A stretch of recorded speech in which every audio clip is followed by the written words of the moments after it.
My name is Dana DeBeauvoir. I'm the Travis County Clerk, and I am a wow woman. Here's my secret weapon. I had a fabulous grandmother. My grandmother taught me from the time I was 4 years old, honey, you can be anything you want to be. Those fortunate women who are in that very first generation who had access to the pill and who had the first chance at choosing a life without children. Now, my mother and previous generations really didn't have that choice, but I did, representing women who are now 60 years old. We had that first choice, and I chose not to have children. My mother says I came out happy and bossy, and that was before bossy was politically correct. I think that's the main thing that I see these days is that people, a lot of women just won't open their mouths and tell you what they're thinking.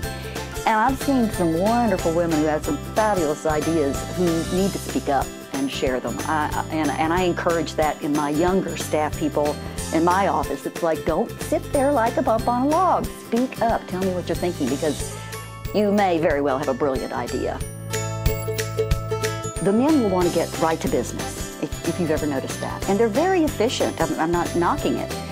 But if women are in charge, if there are more women in the room, you'll notice that there's a lot more chit-chat and friendliness at the very beginning of the meeting, and maybe at the end of the meeting. There's a lot more hugging. I appreciate that collaborativeness. I just think it adds a calmness and a sense of we're all in this together to figure things out that perhaps the men don't pay enough attention to. A lot of people think that I'm not opposed, so they don't realize the emotional deficit that going through a campaign has. So I would say once every 4 years, pretty much every 4 years, I've gone through that valley. And I'm very fortunate that I get to be reelected. So the sort of the mass approval is entirely healing, and it's very much appreciated. But you still have to go through the valley before you can get to the peak. I don't deal with it very well. I end up with insomnia. I'm no better at it than anybody else. It hurts my feelings when people say things that aren't true, that are ugly.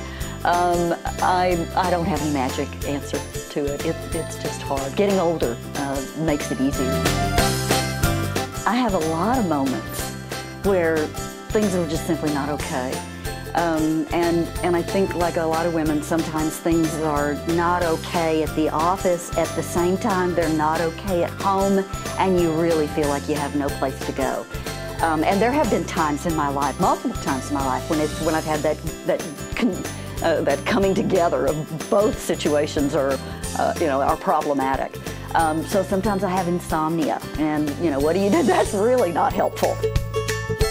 One of the things that I've tried to do to take care of myself, especially if you're one of those women who's got multiple pressures on you. You've got kids on the one side, parents on the other side who perhaps need care. Lots of us are in that sandwich generation. Insomnia is pretty common among us. So I started quilting years ago. And when my grandmother died, I got all of the cotton clothing that was in her closet.